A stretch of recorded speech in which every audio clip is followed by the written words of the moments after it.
What really stood out to me is just the ambassadors of the sport, like your Jenny Finch, Natasha Watley, those type of players. And there's many more that are paving the way. But also, MLB has decided to be a partner for the first time ever. And I think step in the right direction.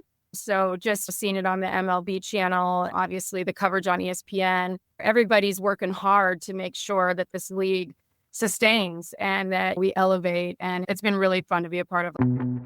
Welcome back to the Significant Coaching Podcast. I'm your host, Matt Rogers. What you just heard was Venus Taylor talking about the new professional softball league that most of you have probably seen on ESPN, the Athletes Unlimited Softball League, the AUSL, and the important work they're doing in partnership with Major League Baseball to make sure this league isn't just a flash in the pan, but a sustainable, thriving opportunity for the game and its athletes for years to come.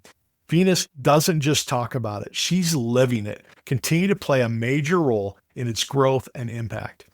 If you don't know her story, Coach Taylor is one of those rare people who has seen the game from every possible angle. A standout collegiate player, a decorated professional athlete, a coach at nearly every level of sport, from youth programs to powerhouse college programs, and now the head coach at North Central College. Her coaching career began with a bang, winning the Junior College Division I National Championship in her very first year at Lake City Community College in Florida, before moving on to the NCCAA Division I ranks. She's been in the circle, in the dugout, in the recruiting trenches, and in the lives of young women chasing big dreams. In this conversation, we dive into her journey, her coaching philosophy, and the lessons she's learned along the way. We'll also talk about why small colleges at the JC and D3 and NAI levels of softball should be on every high school recruit's radar, and how her roles as coach, mentor, and mom have shaped the way she leads. This is a conversation packed with perspective, passion, and practical takeaways. So let's get into it. Here's my conversation with Coach Venus Taylor. Coach Taylor, so great to see you. Thanks for being on the show. Tell me about this role you've been playing with the AUSL, and tell people about what this great league is doing. Yes, thank you so much for having me. It's the Athletes Unlimited Softball League. It's the professional softball league, and it's just providing this amazing platform. It's been so fun. They've been barnstorming this summer for trying to figure out which markets they'll be in next year. I think there'll be 6 markets at minimum next year, but it's just provided this amazing platform for these uniquely special and talented women who are coming out of college and want to play at the professional level, and then also still training at the Olympic level. And it's been just such an amazing experience and so much fun to watch. Kim Ng, who's the commissioner of the league, and then also some amazing coaches involved, like Stacey Newman, Lisa Fernandez, Howard Dobson, just a lot of people that we had the opportunity to work with. They're just very impressive people that have Kirk Walker, just great minds for the game. And just everybody's really working hard to give back to this amazing sport and provide that platform, like I said, and just help the game evolve. Because we feel like these women can play. They're ballers. They're getting after it. And the viewership on TV has been amazing. These high-level college programs are getting a lot of viewership and a lot of publicity. And I think people really fall in love with our game. It's fast. And what's even better is the women that play it. When you get to meet them off the field and just see what kind of people they are and how they relate to the kids and the next generation, and just really paying it forward, lifting everybody up, paying it forward. And it's really fun to be a part of. And I just think that it's providing a first-class experience. And there's been a lot of previous leagues. I played in a couple professional leagues. That's actually where I've met so many of my best friends, learned a lot, and just been really exposed. So that provides a great network along the way in coaching and just all over. But to see it at this level, to see everything that they're able to offer and the way that they're taking care of the athlete in regards to off the field as well, the meals and the strength and conditioning coach that's there and accessible, and the trainers, and being able to fly instead of bussing everywhere. They've really just done an amazing job of going all out and providing that first-class experience, and it's been a lot of fun.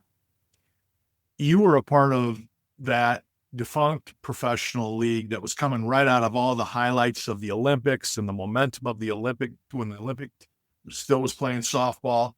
What are you seeing the biggest changes are now, 20 some years later, so we can maintain this and keep this going? Because I've been watching the games and they're just fantastic.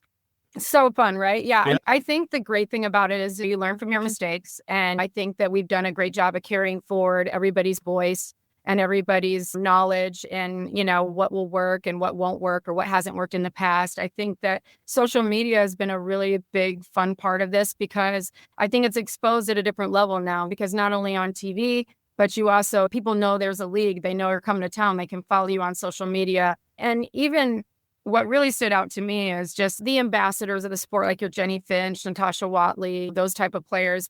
And there's many more that are paving the way. But also, MLB has decided to be a partner for the first time ever, and I think that's a huge step in the right direction.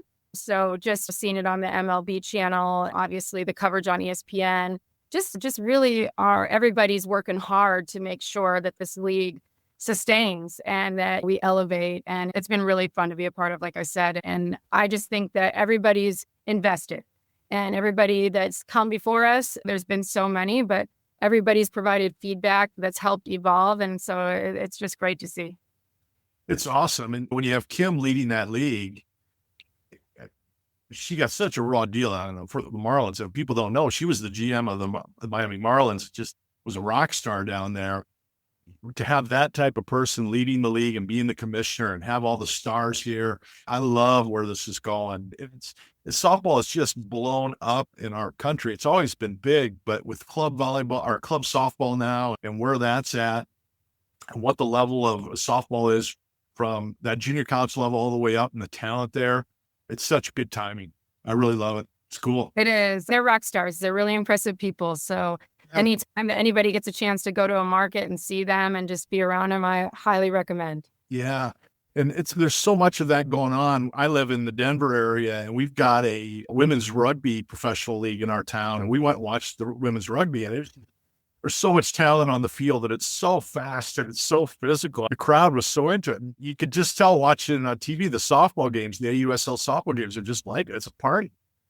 Yeah, for sure. That's It's a good time and they do a great job of involving the crowd and just look at what's happening with the Savannah Bananas. Yeah, exactly. There's marketship in this and it's just great. I think the fans are really having a good time, but the athletes do a great job too, that personal touch. Like we've played the championship in Tuscaloosa and Montana Fouts is pitching the championship game and she just has fans everywhere and all these people come out to scream her name and shout her on. But she did amazing. But it was more important to me to see she takes it very serious about being a great role model to the young athletes. And she spends all night signing the autograph because she knows somebody wants to be like her one day. And I'm just blown away and in awe of the type of people that you'll meet in these athletes just as much as their talent. I agree. It's so much fun to see. You and I grew up in an era where there was no social media. We went through our college careers and our early coaching careers and your professional playing career. There really wasn't that avenue. How do you feel about it now? How do you want your players using it? Where are you at with that whole world? I love it because it's exposed this game to people to know that we have this professional league in town and coming your way. And it gives you that insight to them as people off the field and stuff like that. Now, I believe in using social media for positivity and knowledge and stuff like that. Of course, when you see in athletics, there's going to be a lot of skeptics. There's going to be a lot of people out there critiquing every little thing. That can be difficult for athletes at times to hear some of the things from the critiquing and things like that. But I hope that most people know that just take it with a grain of salt. Think about you're great at what you do and just be the best version of you on and off the field. And nobody really knows you better than you. So a lot of people are going to have their opinions. But if you can hold your head up high and do great things, then you should feel good about yourself and not worry about that. But hopefully people use it as knowledge and insight and a positive platform. And if it's done that way, it's done the right way. Yeah, absolutely. What's it been like for you? You've been a big-time Division I coach. You've coached D3, you've coached junior college, you've coached at just about every single level. What are you seeing as the biggest differences from level to level? We'll get into the talent part and how you recruit, but what are you seeing as the biggest difference for the experience for the student athletes? Oh gosh, that's tough in where we're at today because now we have the NIL money and all that stuff getting involved. So I would say that all the athletes really do want to compete and they do love the game. They're all playing it for the right reasons. I think there is a separating factor in the level of commitment at different stages at times. Not to say that you can't get a Division III player who's highly committed and wants to practice all the time, but I think there's a little bit more balance in the D3 level than the high level D1. Maybe the traveling, you're a little bit closer to home base when you travel and stuff like that. But I would say the resources, I'm amazed by, and being involved with the talents, this is one thing, just the technology that is accessible now at the high level. If you have the budget for it, it can really give you a lot of input and data, analytical data that maybe the lower levels don't have. And so that can be a separating factor. But I think the great thing about all levels is you're building women to be successful, men and women, but we're really just,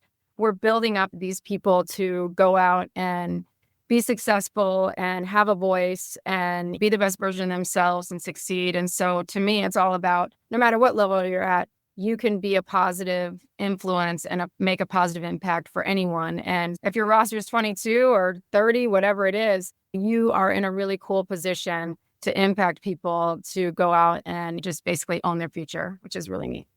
That is awesome. It's the great perspective for what we get to do is getting these kids to learn how to be the best version of themselves, how to be adults, how to be healthy, how to have a self-worth. You've been so great at that over your career. I'm interested from a personal perspective, because you were such a great athlete, because you were such a great pro and a Division I athlete, you coached Division I level. Is it hard for you and it was hard for me, so I'm putting this in context. Is it hard for you when sometimes you have athletes, and maybe you don't, maybe you do, that aren't as committed to the game like you were? Do you find yourself struggling with that? Yeah, for sure. I think we can all admit that. I mean, there's finding out, but it's also important for coaches to understand that everybody's different. And a lot of times you don't want to prejudge. Like, people go through different things, and some players may not show it in the same way, but they really do care, but they maybe just don't show it in the same way. You know what I mean? So as I've gotten older and more experienced in coaching, I think I've really taken more time to relate to the players, to know them on a personal level. And not to say I didn't do that before, but you really want to take that deeper dive into knowing the person and what makes them tick and how are they really feeling. And if you don't have that open door communication and allow them to be heard, you'll never really know, and you can misunderstand athletes a lot. I think it's really important. But yeah, I think that if you're somebody that likes to be like that top 1% or a perfectionist, I should say, or something like that, it can be easy sometimes to catch yourself being like, they don't do it like I did it, or why is that person not more committed, or why did they not take it more serious? But again, like I said, I like to take a deeper dive into the situation and find out, was it just that day? How does this person tick? How do they operate? What are they really feeling? Because a lot of times I think it is easy to misunderstand people. I think that personal touch and putting the person over the athlete is really important for all coaches. And I think we just get better in time, right? I think when we're younger, we're really about winning, X's and O's. And as we get older, you really do a better job of really assessing things with a better lens. Because when you're younger, just like they're young now, they don't see the big picture the way we see it at our age. So it's our job to convey that to them and be relatable for them and make them understand the whys. But that takes a lot of communication, a lot of time. And that's, to me, the fun part of it. Yeah, it is. It very much is. I'm going to put you in a time machine. It's been almost 25 years. You won the national championship as a head coach, your first year as a head coach at the junior college level, and then immediately jumped to the D1 level for 3 years. When you look back at that coach, that version of you, what's changed the most? Oh, I've gotten softer for sure.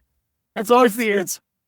Always. I think I've gotten softer. And all my former players will say it. They're like, Coach, as tough as we had it. But I think it's really just comes down to a better understanding of athletes and the generation and the way things have changed. And also, I'm a mom, so I have a son, and I got to see his journey and see how that was a good thing for me, because I can look at it and go, okay, this is what he's thinking at this age. That wouldn't be what I'm thinking at this age, but this is what he's thinking. And to me, I look at it like you're like that mother figure or that aunt. I like to call it an aunt for these young athletes, but you're just a very pivotal person in their life, somebody that they trust and somebody that can help them, advise them and give them direction and things like that. But I would definitely say I'm more aware. I'm just more aware. I'm a little bit softer. But yeah, but I still believe in you got to work hard. You got to be gritty. You got to compete. You got to be where your feet are. You got to hold yourself to a high standard every single day and just give the best that you have to give, because sometimes that best looks different on different days. Like some days you're 100%, sometimes you're 90 because you have an injury or you're coming back from an injury or you're not feeling well or something's gone on in your life that's personal that maybe affects that a little bit. And as much as we always say, get between the lines and let it go and stuff like that. I mean, there is real life that goes along with what they're doing. They're very overwhelmed for the first time with being on their own and then obviously managing classes and managing their time a little bit better. But as professionals, when we're older, we're like, what's the problem? We've done that. We know how to do it. So let us help you. And yeah, I think just you got a better lens as you get a little bit older. All right, help me with this, Coach, because I still struggle with this. And I struggle with this more than I'd like to admit.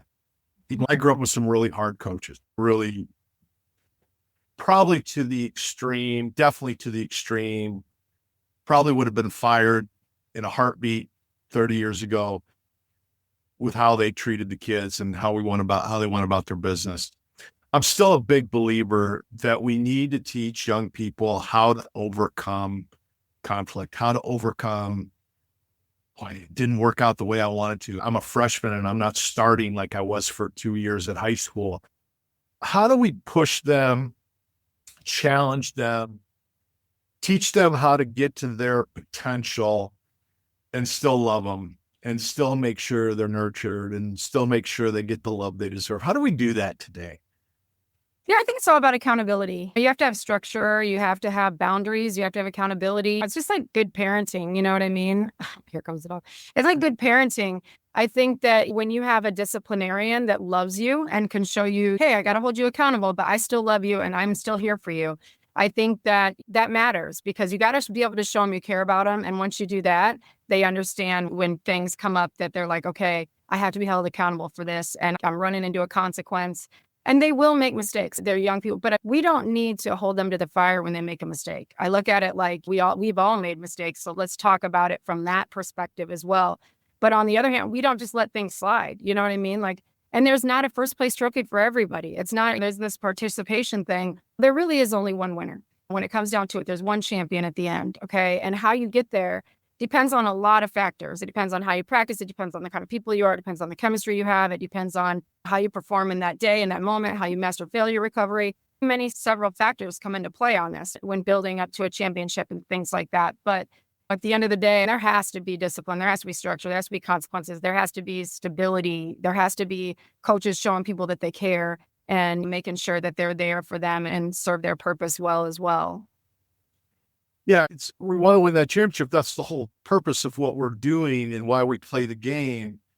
But how do we not lose our self-worth with it when we don't win that championship or we go 6-29 and have a bad year? How do we get the kids to understand you're not a lesser person, but now you got to start thinking about what you got to do better. How do you reframe the off for yourself so we're not back in that same position? How do you go about that when you're doing those exit interviews at the end of the year and you guys had a really good year? But how do we get them thinking that way instead of, I'm terrible, this is a bad program? How do we get them thinking, I have the ability to make some changes here? Yeah, it's all in the communication. We try to learn from everything that whether you win or lose, it's a learning experience. It doesn't make you any less. I do think that you have to ask yourself, why did they win? Why did they win over us? Was it they stayed in the moment better? They practiced harder. They were more mentally tough to handle adversity. They just had better players, better athletes. What was it? The coaching strategy. It's a process. Like everything's a process. So then you review the process and say, okay, where were we strong? Where were we weak? And we learn from it. And then we explain that to them. Here's the areas you did well. Here's the areas that we did not do well. Here's what we're going to have to do different to get to that point. And I just think honesty is the best policy. And we're not going to always say what everybody wants to hear because there's times where you have to tell them like, hey, this is why I have somebody else in the lineup over you. And that's a hard conversation. but it's a conversation that comes from most coaches. It's honest with good intent because we want to see everybody. I think it's really important just to evaluate the process and what got us to that point. So whenever there's something that didn't go well, we're going to learn from it and we're going to talk about it and we're going to go out and try to be better. And that's really what it comes down to. I think accountability is a big part of everything. And that goes for coaches included. Sometimes I have to look at myself and go, okay, did I plan this week the way I needed to plan this week for us to succeed against the opponent that we played? What could we have done better? What could our staff have done better? But then also, how do we relate that to the athletes and communicate with them about what they could have done better? And that ownership on everybody's part and just being able to have that open dialogue and open communication creates that buy-in. And I think that giving players the voice and the autonomy to come into your office, and obviously the player's not going to tell the coach the way it is, but we want their feedback. That helps us understand them better, and it helps us set up a system to where we can really go forward and make sure that it's relatable to both sides. I love that. I'm going to ask you to be as specific as you can, but where does the weight room fit into all of this now? Maybe different than it did 25 years ago. How important is the weight room, and what does that weight training look like in your program? Yeah, that's a great question. I'm a big believer that is so important, from your ultimate strength, ultimate speed, being able to stay well balanced and to avoid injury and things like that. That is probably a major separator if I look at the high level D1 or even the mid-major D1 and then look at the D3. We don't have those resources to provide that. So like for us, we outsource that. And then we have our players during our main season go into a strength and conditioning coach. However, we don't have that in-house. But I believe in it, and I always have. And I think it's very important. The way athletes move, the way they're trained, all of that comes down to a very fast twitch sport, which is what we play. Movements and being educated about your movements and things like that in your body and being able to function at that high level. I think it's very important to incorporate strength and conditioning coaches and have them help outside of the softball aspect, just the game talent level alone, because there's the bat and ball aspect and the fielding. And then there's, how does this athlete move? Where can they get better? Are they flexible enough? Can they jump high enough? Can they run fast enough? How can we just get them that much better? And how can we avoid injury? Because everybody's built different, especially in this sport. I think having strength and conditioning coaches who are really clued in on their bodies and ways to train them, I think is very important. What does that look like during the season? How many days a week are you lifting? What type of lifts are they doing? Are you benching and squatting? Are you doing more ball work? Are you doing more twitch work? What's that look like just in the middle of the season? Yeah, I think in the middle of the season, it's different. You're not going to lift heavy, obviously. You're not trying to max out. You're going to use more ball work, more twitch work and things like that, more free movement. But I would say that you don't want to lose everything that you worked hard to get in the off season. Right. So for us, it's 2 days a week during the season because we play probably 3 to 4 days a week because our whole season is condensed in a very small timeline. So for us, it's 2 times a week. That's really what we can get in. And then possibly 3, depending on if there's a cancellation or something in the week. But I would never go less than 2, just simply because we don't want to lose everything that we worked hard to get. What do you tell a high school athlete who's probably playing 70 to 90 games a year if she's doing high school and club? What should she be doing to get herself ready to play in college? Maybe she's just hasn't put a lot of time in the weight room. Maybe her high school doesn't do it. What should be her mindset at 16 in terms of how to start building that relationship with the weight room? Again, this is where social media comes into play. You know what I mean? Not everybody can afford to go out and get a strength and conditioning coach, or not everybody has the time. But now you can Google or look up workouts that are sport specific for your position. And you can do that. And I think that really the main thing is utilizing your resources. If you can go into somebody, I know a lot of people go to a hitting coach. I'd love to see high schoolers really pay attention to their defense and their athleticism as well. It just seems like everybody's pitching coach, hitting coach, pitching coach, hitting coach. Let's talk about where are we working on our athleticism? Because I've seen camps where you go out to camp and you're like, wow, that person can hit, but they really don't move well. You know what I mean? And those type of things, when you're getting evaluated, it's all encompassing. Do you respect the people around you? Do you respect the game? Are you a great teammate? Do you hustle? Are you gritty? Are you able to master failure recovery? Do you move well in this when we're watching and things like that? Because softball is a tough thing when you're recruiting softball, baseball. You might not get a ball the whole time that we're evaluating you. So we have to watch other things. And these are the type of things that we all watch is like, how do you treat people? How do you treat your teammates? Do you hustle? When you don't do well, how do you handle that? Are you able to come back your next at bat and be able to do well and just move on from it? Or do you hold on to it to the whole game? And I just think that if you have the means to go out and make sure that you're well-rounded, then you should do it. But if you don't, like I said, utilize your resources and do the best you can. Yeah, I tell kids all the time, you don't need a gym membership or $60 an hour trainer. Get your butt up and do 20 push-ups. Get your butt up and do 10 minutes of yoga. Do 20 pull-ups a day. Yeah. Do some up downs every single day or every other day. It's amazing how your body can change if you're committed to just 10 minutes, 15 minutes every other day, every day, pushing yourself a little bit, and keeping that athleticism up. Yeah, I love that. I love that you tell them that, but it's also about consistency and discipline. That's right. I just think that it's really easy to say that we want to do something or we want to be great, but do you have the discipline to do it every day? Do you have the discipline? And not to say that you shouldn't have a day off in the week. Yep. If you're going to talk about it, can you be about it? That was always one of my big things. If you're going to talk about it, be about it. So if you say something, you have to mean it. And if you say you want to be great, that requires work and you got to put the work in for that. And I don't want to, you can't scroll on your social media for 6 hours a day and not get up. So I think for younger athletes, making sure that they have a schedule, making sure that they're committed to it and that they're disciplined. And then, yeah, of course, you're going to have free time and balance, but you can't skip your workouts and you can't skip what makes you great because you want to sit and scroll for 6 hours. And I think that's the hardest thing about social media and about cell phones and things like that is it's really easy for anybody to get caught up just sitting there looking on their phone. But the goal is to make sure is what kind of content are you looking at and is it helping better you? And I think that's important too, to ask yourself, like, how many hours of my day, I look at Kobe Bryant, he always talks about how much he strategized, how much he trained, and he wanted to train 3 times more than the average. And that's what made him great. That's your top 1% mentality. That's the mama mentality. With these young athletes, it's like you got to remind them, hey, you have to separate yourself. You have to go out on that field and do something that catches our eye, different than everybody else. And we can see the makings of a winner. It stands out. I don't think everybody looks the same on the field. There are things that stand out. So Yeah. you have to be able to self-evaluate and ask yourself, what am I doing to stand out? And if I'm not doing that, what can I do better going forward? I love that. Yeah.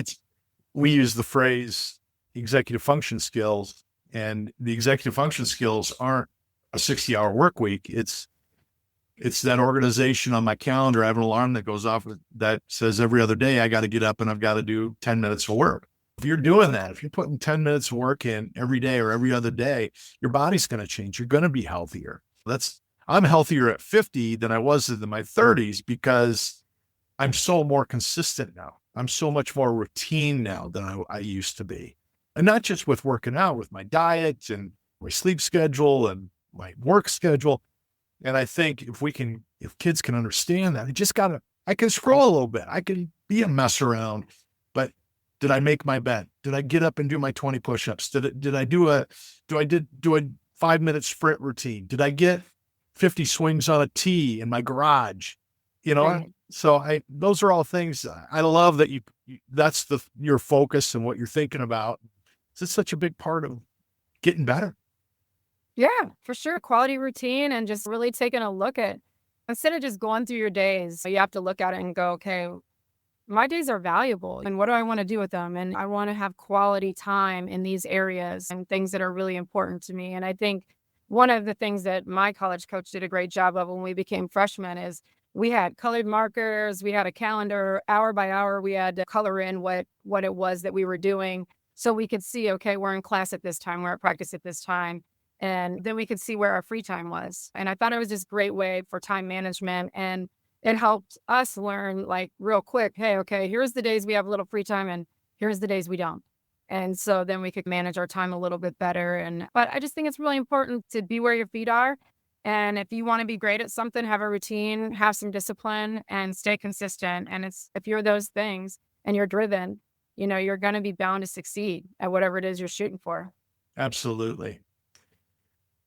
Coach, you've done so well at so many levels. you continue to build programs, and building programs at the Division III level, especially when you don't have all the resources, there's going to be fluctuation from year to year because you don't have the money to go get 6 great players every year. Sometimes you get the players you get.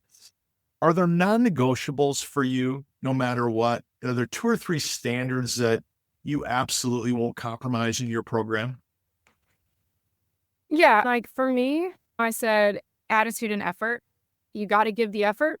You're not going to come to practice and lower our standards. So you got to give the effort here and you have to have the right attitude about it. And I want you to be a good person because we all have to be around each other every day. So same thing with all the coaches. I demand the same from them is like, you got to bring your best self to give them in a good mood, to be upbeat, to give your best energy and stuff like that. Because we're asking them to give us that. So we have to be able to give that to them as well. But attitude and effort are non-negotiable. I love to see passion and energy and things like that. But I think competitive excellence, I want them to compete. I look for players who have an edge that when I look at them, like some people may shy away from players and be like, oh, they look like they have an attitude. I'm going to run to that player because sometimes I feel like that player maybe hasn't had the conversation on how they appear with their body language, or maybe they haven't heard from somebody because somebody's been afraid to tell them because they're such a great athlete that they're just like, oh, that's a great athlete with a bad attitude. Maybe that's not the case. Maybe they just haven't had that conversation. Maybe they haven't been taught that yet. And maybe they care so much, but they don't know how to display it because I want the athletes that care about what they're doing. And if you really do care about being great, you might show a little attitude sometimes, and that's okay, right? But you can't take it out on other people. You can't hold on to it the whole game. You get your 10-second rule. That's what we call it, is like you can be upset because you just struck out and you wanted to do better for the team. Sure, that's natural and we're okay with that, but you got to hold composure and you have to still be able to be about everybody else and things like that. And you're only one part, like in a game, there's so many sequences, right? And we're building on the sequences as the whole game goes on. And so what we can't have is somebody has a bad sequence and all of a sudden it tanks everybody else for 2 innings because everybody's paying attention to them. But if we teach them those things and we get them to understand about being a team player, but understanding that we are okay with them being passionate. Nowadays, everybody's, oh, they flipped the bat. That's unacceptable and things like that. So people will have their opinions and that's okay. But for me, I like to see a little passion and fire. I love it.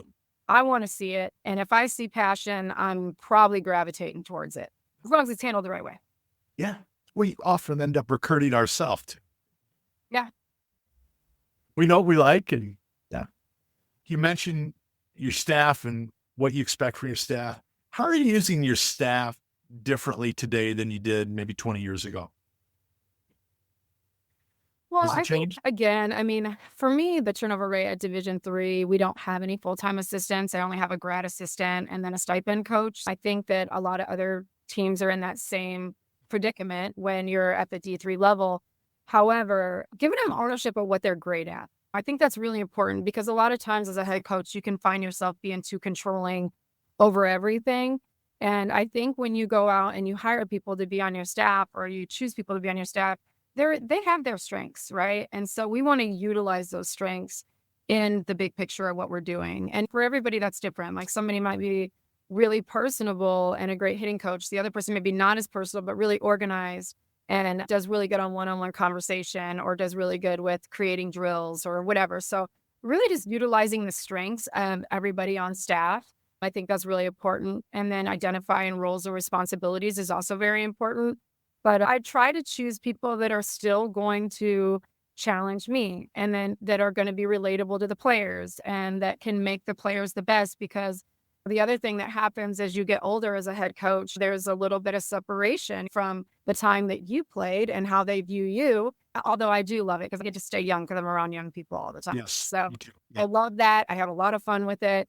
I enjoy being around people of all ages, but I notice there can be a gap the older you get, making sure that you have somebody that's just relatable to them and able to communicate. And loyalty is a big deal. I think when you're a head coach and on a coaching staff, you want people who are loyal, but you also want people in the room who can challenge you and say, hey, coach, this is a great idea. However, I think that maybe this is what the players need right now. And they speak up for them. And you can't be in a position where you can't hear it. You know what I mean? So I think as you evolve, you're like, no, I want all this feedback. And then I get to make the best executive decision based on all the feedback that's in front of me. So again, I think everybody's voice matters, and taking that time with your staff just as much as you take time with your players is really important. Being able to kind of function on the same page, because the leadership, whoever's at the top, it trickles down. And I look at it like everybody on staff is leading the charge. So we have to be inclusive and really just let people do the parts that they're great at and give them ownership. Yeah, I think that gets lost sometimes, that loyalty and having an independent voice can work together. You can be loyal and still challenge your head coach and still say, hey, I really feel this. The loyalty part is when coach says, no, we're going to go in a different direction, or this is why we're going to do something different. And you're still loyal and you're still, yeah, okay, coach, you have to be able to speak up. And we have a lot of young assistants. We have a lot of high school coaches that listen to this. So I love that perspective, because it's so important. You're not just building a team, you're building a program. And that starts with assistant coaches, even if it's a 22-year-old GA and an assistant coach that comes in and works with your catchers or works with your pitchers, like we often get at the Division III level. That needs to be there. You need to be able to challenge, you need to be able to speak up, but loyalty is a part of that as well. For sure. And you're right. They can go hand in hand. We don't always have to agree. Sometimes we can agree to disagree. It's always about not what you say, but how you say it. And I think creating that mutual respect between yourself and the assistant coaches so that they feel comfortable in saying things so that you can get the full scope of the information is really important. That mutual respect, if it's there and the relationship's there and you provide that comfortability, it can happen. And I do think that's important. Yeah. It's also the humility that you get as you grow to be the head coach. And that's a great transition to my last question for you is, when you look back at your 22-year-old self, what advice would you give her? I know you had your professional career after that for a few years. What advice would you give your younger self before you started that journey, if you go back and talk to her? Oh, wow. That's a tough one. But it really just comes down to, I was really hard on myself. So giving the best that you have on any given day is all that anybody can ask for you. And if you're giving your best, then you've done your job. And I think now, looking back, handling failure recovery would have been a big thing for me. I'd get very upset if I wasn't good at something or didn't play the best. And I have to realize now that there's quality at bats. There's seeing extra pitches and making the pitcher work hard. And there's passing the bat to your teammate because it's their moment now. You know what I mean? And sometimes it's going to be your moment, sometimes it's going to be their moment. But the biggest thing I would do is just have a better understanding that, hey, if you're working hard and you're giving your best, then you're doing everything that you can, then you can feel good about yourself and you can lay your head down and be like, hey, I gave everything I had today. Maybe today wasn't my day, but I'm going to wake up tomorrow morning and I'm going to get after it again. I think that handling failure and adversity, we're going to have it in life. Nobody's running from that. Nobody's getting out of that. But it's how you're able to bounce back. And I always say that the floor is no place for a champion. And with all this, I also want to say that a lot of people say that moms don't take coaching jobs because they had to be moms. I've always been a mom and always made it work. And it was the best thing to bring my son up around athletes and in an athletic environment at the collegiate level. It was a great space. And so I just want to say, do not shy away from that if you are a mom or somebody that has a family, because that's what can make you great too, is just, like I said, being around my son, seeing how he operated. He's a tremendous athlete and I'm very proud of him. But when you care for people and you have that instinct and that empathy and things like that, it can also help you evolve as a coach. So don't shy away from it if you're a female or a mom, because we need people like you and you've done it. And I think that's what the other thing I would say is, we are a culmination of all of our experiences. And I look at it and go, wow, how blessed am I to have so many cool experiences and things like that. But there's really nothing when I coach now that I haven't ran into or that hasn't happened to me. It makes you very relatable, which is great for the athletes today. And that's what they want. They want to be relatable. They want to know you care, but they also want the knowledge. They're driven. They want that avenue of, hey, you know what? How can I be the best version of myself, but also be this great athlete and do the best things, because they're putting time in and they want to be great. And so I think it's cool if we're prepared, organized, and we're able to guide them and just be a part of it all. I love it. I love it. And I'm a big proponent of it too. You can go back and I got a whole slew of podcasts with a bunch of moms that are Hall of Fame coaches like you and we're great athletes, continue to coach. And I was in corporate America for a little bit and I always talked to the bosses. I was like, we need to hire more moms. They're relatable. They know how to juggle 16 things at a time. They know how to adapt. We don't have any of that. We have a bunch of 24-year-olds that when something doesn't go right or more work's put on their plate, they give up and they quit. I'm all for you. I think parenting changed me as a coach. Having my own kids, I was a head coach for 12 years before we had a child. And these last 15 years, I've just been a different coach. I've been a different person because of the humility that comes with being a parent, right? Sure. Yeah, it makes you better all the way around. I always say it's the greatest gift that you could ever ask for is being a parent. And then we also get to be like that step-in person for everybody transforming their lives when they're that transition from leaving home. And it's an honor. It's an honor to be in that position. So to all coaches, I know they're doing a great job with great intentions. And I always hold myself to that standard too of like, how would you want your own child treated in this situation? You know what I mean? So if you can do that and you can look at everybody like, hey, this is somebody that, is somebody's kid and we're parents. So we know we'd want our kid handled a certain way, but also there is tough love involved. Sometimes there's adversity, there's things they got to get through, but you know what? That's what makes them better. Everything's not going to be easy all the time. Yep. I agree. And that's the part of that makes college athletics so great. As a coach, we get to be a part of that journey and help them get through a lot of those things that are really hard. So that's great. Coach, I want to do some rapid fire with you, just some fun stuff, get to know you a little bit better. You ready for some fun questions? I think so. I don't know about rapid fire, but we'll go for it. You'll be great at these. All right. Morning practice or afternoon practice? Afternoon. Favorite drill that your players love to hate? Do you have a drill that they hate, but you love it? 21. 21. All right. Tell me real quick, what's 21? I think I know what it is, but I want to hear it from you. Yeah, we have to get 21 outs perfectly on defense. If you don't, you start over at 0. So the reason why they hate that is I'm a serious critic when it comes to you have to be in your backup. The throw has to be perfect. Everything has to be perfect. I love it. All right. I did the same thing. There's 21 outs in the game, so we're trying to get them all as quick as we can. Yeah, that's right. We called it the warrior drill. I love it. Best softball stadium you've ever played or coached in? I have to say Oklahoma. Oklahoma. Yeah, it's a pretty good one. If you weren't coaching softball, what would you be doing? I'd probably be a sports psychologist or a life coach. I could see that. You'd be really good at both of those. Pre-game playlists, hip hop, country, or rock? Ooh, I'd have to go for a combination of all of them. Okay. All right. You got a favorite? There goes to my selection. I like a little bit of everything. I do too. Yeah. Is there a favorite in there? You got a favorite group, band, singer, artist? I like everybody.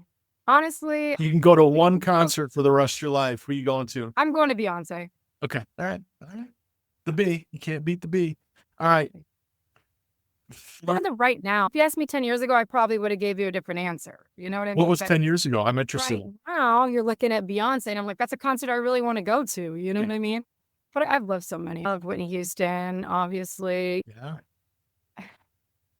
Any country artist. Gosh, I don't even know which one would be my favorite one because I do like country music a lot. So I don't even know who would be my favorite, but okay, we got to move on. That's my wife too. City girl.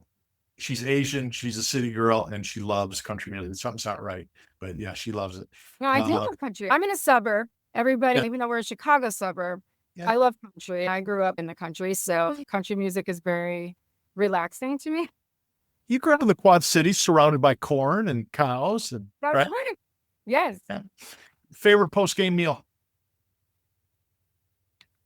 Post-game, I would say chicken Alfredo or tacos. Like it. One word your players would use to describe you. Passionate. Of course. Or competitive. I don't know. It could be competitive too, because everybody knows I'm everything for competition. I can see that. Yeah. Sliding head first or feet first? Head first. Yeah. There's nothing better. Grabbing the bag at third, head first. Smaller target. Got a hand in there? Yeah, I feel like you could adapt better too. Wherever the throw may go in head first, you can adjust your body, you can switch hands. Yeah. True. However, I will say a nice pop-up slide looks really cool It sometimes. does.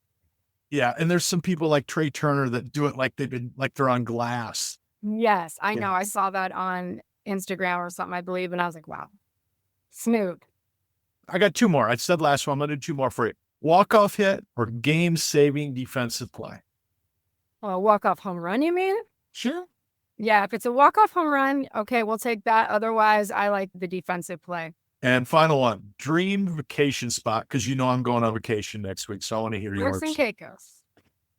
You and my kids love Turks and Caicos. They would go every year if that was real. I've never been. I really want to. Oh, you got to go.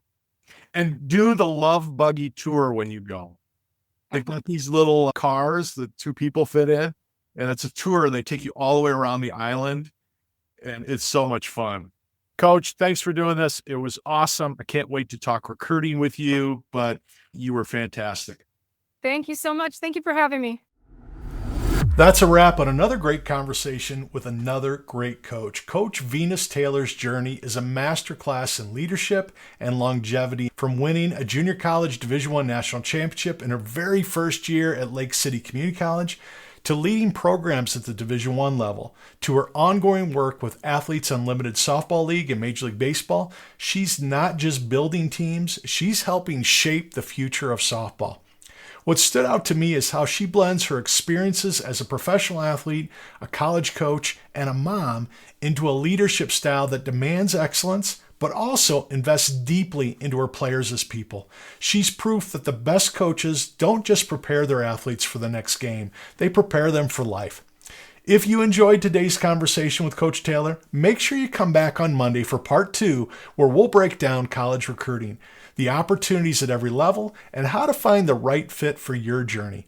You can find more significant coaching conversations, along with my weekly blog and resources for leaders, at CoachMattRogers.com. And be sure to share this episode with another coach or parent who could benefit from it. Until next time, keep working to be the best version of yourself while leading with significance.